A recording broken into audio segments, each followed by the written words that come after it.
Friends, मैं doctor Rajan Goyal, director of Arogya Dham piles and fistula hospital Panchkula. आज हम बात करेंगे फिस्टुला बघंदर के बारे में। ये क्या होता है, पेशेंट को कब मालूम पड़ता है कि मुझे ये प्रॉब्लम हो गई है। असल में गुदा मार्ग के बाहर एक फुंसी या फोड़ा डेवलप हो जाता है और उसमें लगातार पस का रिसाव, पेन, स्वेलिंग होती है और पेशेंट इसको आम फोड़े की तरह ट्रीट करता है।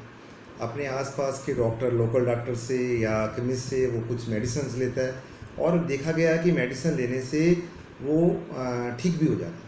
और लेकिन कुछ हफ्ते बाद या कुछ महीने बाद ये सिम्टम्स उसको दोबारा से आते हैं। दोबारा से पेन होगी, दोबारा से पस का रिसाव, स्वेलिंग। वो समझ ही नहीं पाता कि मुझे ये प्रॉब्लम हुई क्या है। असल में बघंदर में जो गुदा मार्ग के बाहर जो फुंसी बनती है, एक इसी तरह उसकी जो सेकंड ओपनिंग है वो गुदा मार्ग के अंदर भी बनती है। इसको दो मुंह वाला फोड़ा बोला गया है। एक बाहर मुंह हो गया जो हमें एक फुंसी या फोड़े के रूप में नज़र आती है, और एक उसकी जो ओपनिंग रहती है अंदर, इंटरनल ओपनिंग जो अंदर मुंह बनता है, वो गुदा मार्ग के अंदर रहता है। अब वो एक तरह का आप ये मान के चलें कि हमारे गुदा मार्ग में एक ट्रैक बन गया, एक नाड़ी बन गई है, पस की नाड़ी बन गई है, और पस बन रही है, वो निकल रही है, चाहे वो बाहर वाले मुंह से निकले चाहे वो अंदर वाले मुंह से निकले, और वो लगातार रिसाव होता रहता है। और हम इसको, उस फोड़े को आम डॉक्टर फोड़े की तरह ट्रीट करते हैं और इसको कुछ मेडिसिन दे देते हैं। और जैसे हमारी बॉडी में फोड़े फुंसियाँ हो जाती है और हम डॉक्टर के पास गए या कुछ हम दवाई ले लेते हैं, वो सूख जाती है और वो दोबारा नहीं होती। लेकिन जो गुदा मार्ग के आस पास कोई फोड़ा या फुंसी बनते हैं, वो मैंने अपनी प्रैक्टिस में देखा है कि 99% वो फिस्टुला में कन्वर्ट होते हैं। फिस्टुला बनता ही बनता है, वो ट्रैक बनता ही बनता है। और मैंने देखा कि वो पस बाहर वाले मुंह से निकल गई या वो अंदर वाले मुंह से निकल जाती है, और पेशेंट उसको कई कई सालों तक उसको इसी तरह चलता रहता है, क्योंकि बीच में उसको कंफर्टेबल जोन आ जाता है, लगता है कि मैं ठीक हूँ, और फिर उसको कुछ महीनों के बाद हो गया। लेकिन ये भी देखने में है, जितना ये बघंदर आप लंबाई खींचेंगे, जितना इसको टाइम पीरियड इसका आप इलाज नहीं करवाएंगे, तो ये मल्टीपल फिस्टुला में कन्वर्ट हो जाता है। मतलब इसको हम कई नामों से हम इसको बोलते हैं। जड़ बड़ा फोड़ा इसको बोलते हैं, नासूर इसको बोलते हैं, दो मुंह वाला फोड़ा बोलते हैं। और ये अंदर ही अंदर इसकी जड़ें वो फैल जाती हैं।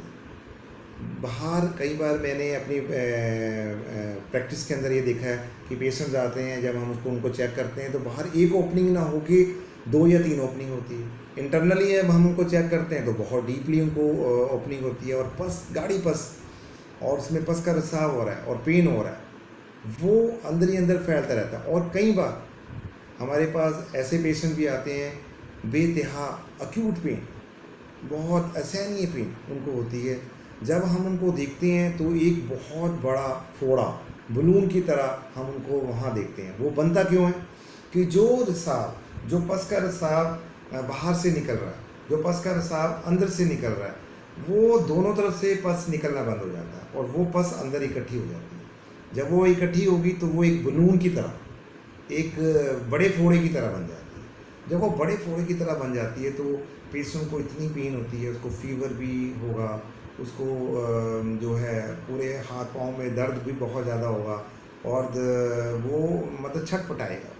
तो वो इसके ट्रीटमेंट के लिए आसपास के हॉस्पिटल्स में या डॉक्टर के पास जाएंगे, तो वो उसे एक फोड़े की तरह ट्रीट करते हैं। आईएनडी कर देंगे या उसे पस को किसी न किसी रूम में निकाल देंगे, और वो पस निकलने के बाद पेशेंट बिल्कुल ठीक हो जाता है। पेशेंट को लगता है मैं ठीक हो गया, लेकिन वो ठीक नहीं हुआ, क्योंकि वो बघंदर, वो ट्रैक तो अंदर है, वो दोबारा से फिर दोबारा होगा। और वो होता भी ऐसे है कुछ दिनों के बाद। कई पेशेंट को तो मैंने देखा कि हफ्ते बाद ही या 2 हफ्ते बाद ही वो पेन स्टार्ट हो जाती है।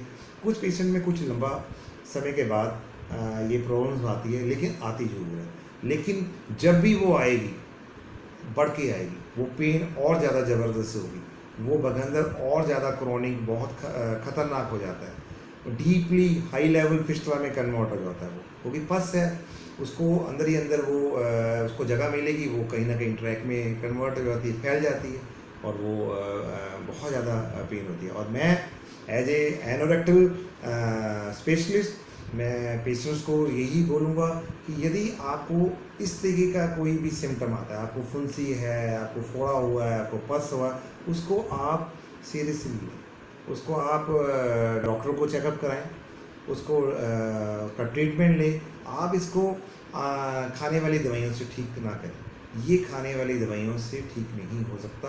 हाँ, खाने वाली दवाइयों से आपको टेम्परेरी रिलीफ हो जाएगा, आपकी सूजन, आपका कुछ दिनों के लिए पस का रुकना रुक जाएगा, लेकिन ये पूरी तरह ठीक नहीं हो सकता। इसके लिए आप इसका पूरी तरह इलाज करवाएं। और मैं आरोग्य धाम में मैं जो भगंदर का जो फिस्टुला का जो ट्रीटमेंट कर रहा हूँ वो साफ सुथरा के द्वारा कर रहा हूँ। और साफ सुथरा के द्वारा हम लोग किस तरह से हम इसका इलाज करते हैं और कैसे उसकी क्या हमारी टेक्निक है, कितना हमें समय लगता है, मैं इसको डिटेल में अपनी नेक्स्ट वीडियो में आपको बताऊंगा।